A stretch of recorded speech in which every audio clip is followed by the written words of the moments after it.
जम्मू आ गए, दिल्ली आ गए, अलग अलग जगह पे आ गए और अभी सरकार उनको कह रही है कि फिर से हम मेरी बात समझ गए? क्या सबके साथ मर्डर हो जाता है?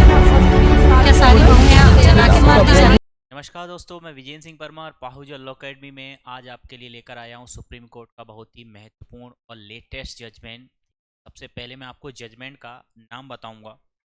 जजमेंट का नाम है CBI versus Ashok Sirpal, Central Bureau of Investigation versus Ashok Sirpal का ये जजमेंट है। और ये जजमेंट है सुप्रीम कोर्ट का और ये जजमेंट आया है 24 अक्टूबर 2024 को। इसमें जो बात की है सुप्रीम कोर्ट ने, सबसे पहले मैं आपको बताऊंगा एक कॉन्सेप्ट सीआरपीसी में आप लोगों ने पढ़ा होगा जिसे हम बोलते हैं सस्पेंशन ऑफ सेंटेंस, जिसके बारे में प्रोविजन किया गया है सीआरपीसी की धारा 389 यानी 389 ऑफ सीआरपीसी में, जो कि अब बीएनएसएस में धारा 430 में आ गया है।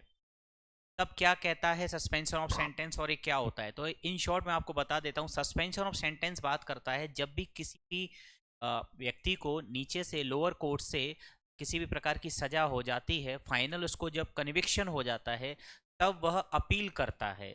तब उस अपीलेट कोर्ट से वो निवेदन करता है, क्योंकि वो अपील कर रहा है और अपील पेंडिंग है, तो उस ड्यूरेशन में तब तक के लिए उसकी सजा को निलंबित कर दिया जाए और उसे जमानत पर छोड़ दिया जाए। जी हाँ, तब ऐसा ही कुछ वर्तमान मामले में हुआ था। वर्तमान मामले में अशोक सिरपाल जो अक्यूज था, उसके ऊपर एक गबन करने का आरोप था। उसने करीब करीब 46 लाख रुपए का गबन किया था। तब ऐसे मामले में विशेष अदालत सीबीआई की जो स्पेशल कोर्ट्स होती है, उन्होंने उसको 7 साल की सजा और 95 लाख रुपए के जुर्माना की सजा दी थी। 95 लाख जुर्माना अधिरोपित किया था और 7 वर्ष का कारावास। तब अभियुक्त जो है अशोक सिरपाल, इनने इस मामले के विरुद्ध हाईकोर्ट में एक अपील दायर की और साथ ही साथ सस्पेंशन ऑफ सेंटेंस भी लगाई अंडर सेक्शन 389 ऑफ सीआरपीसी। तब उस मामले में हाईकोर्ट ने क्या किया, हाईकोर्ट ने 50,000 रुपए का उससे पर्सनल बॉन्ड एग्जीक्यूट करवाया और उसे उसके जो पनिशमेंट थी, जो उसका दंडादेश था, जो सेंटेंस था, उसको सस्पेंड कर दिया। और उसको जमानत पर छोड़ दिया। तब हाईकोर्ट के उस सस्पेंशन का जो आदेश था, उस आदेश के विरुद्ध सीबीआई पहुंचती है सुप्रीम कोर्ट। सुप्रीम कोर्ट ने कहा, उस 2018 में सुप्रीम कोर्ट ने यह कहा कि आप जो है करीब 15 लाख रुपए, क्योंकि 95 लाख जमा करने का, 95 लाख फाइन का जो है सजा दी थी हम लोअर कोर्ट ने, या हम कहें कि सीबीआई कोर्ट ने। तब ऐसे मामले में सुप्रीम कोर्ट ने कहा कि आप करीब 3 महीने के अंदर आप जो है 15 लाख रुपए की राशि जमा करिए, तब फिर आपको जो है अगर आप जमानत नहीं करते हैं तो फिर आपकी जमानत को रद्द कर दिया जाएगा। लेकिन अशोक सिरपाल ने कहे अनुसार, सुप्रीम कोर्ट के निर्देशानुसार विद इन 3 मंथ 15 लाख की राशि जमा कर दी जाती है न्यायालय में। अब बात आती है, अब फिर से जब सीबीआई जब सुप्रीम कोर्ट जाती है, तो सुप्रीम कोर्ट में सीबीआई का कहना यह है कि जमानत रद्द कर दी जाए, क्योंकि उसका कारण ये है कि पूरा जो जुर्माना था 95 लाख रुपए का, वो जमा नहीं किया है अभियुक्त ने, जो कि उसे करना चाहिए था।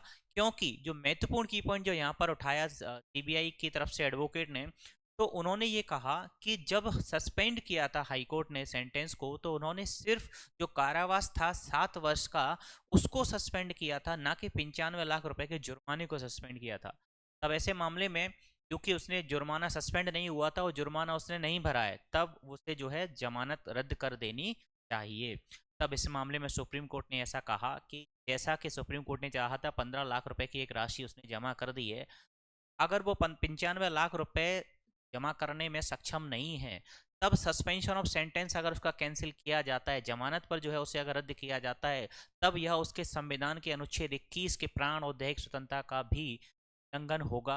और साथ ही साथ सुप्रीम कोर्ट ने यह भी कहा कि यदि कोई ऐसी शर्त लगाई जाती है जो असंभव है, जो कि उसके पार्ट पे पूरी नहीं की जा सकती, अभियुक्त के पार्ट पे, और सिर्फ इस आधार पर सस्पेंड नहीं किया जाता या जमानत की रद्द की जाती है, तो ये संविधान के अनुच्छेद 21 के विरुद्ध होगा। तो वर्तमान मामले में साथ ही साथ सुप्रीम कोर्ट ने यह भी कहा कि यदि हम बात अगर करें कि जैसा कि तर्क था हाईकोर्ट का कि सिर्फ हाईकोर्ट ने जो कारावास था 7 वर्ष का, उसे ही सस्पेंड किया था, 95 लाख के जो जुर्माना नहीं किया था, तब साथ ही साथ सुप्रीम कोर्ट ने यह कहा कि जहां पर सस्पेंशन की बात आती है, तो पूरा ही एक कारावास, फिर वो उसमें दोनों ही दंडादेश जो होता है, दंडादेश में कारावास की सजा और जुर्माने की सजा दोनों ही शामिल होती हैं। सेक्शन 64 ऑफ आईपीसी का भी रेफरेंस यहाँ पर सुप्रीम कोर्ट ने दिया। तो फाइनली सुप्रीम कोर्ट ने कहा कि ये नहीं माना जा सकता कि हाई कोर्ट ने सिर्फ कारावास को रद्द किया था, सस्पेंशन जो आपका 95 लाख रुपए का जुर्माना था उसे भी सस्पेंड कर दिया है, तब उसे फिर से उसकी जमानत को रद्द नहीं किया जा सकता है। महत्वपूर्ण टिप्पणी सुप्रीम कोर्ट की थी। धन्यवाद। Subscribe for more content.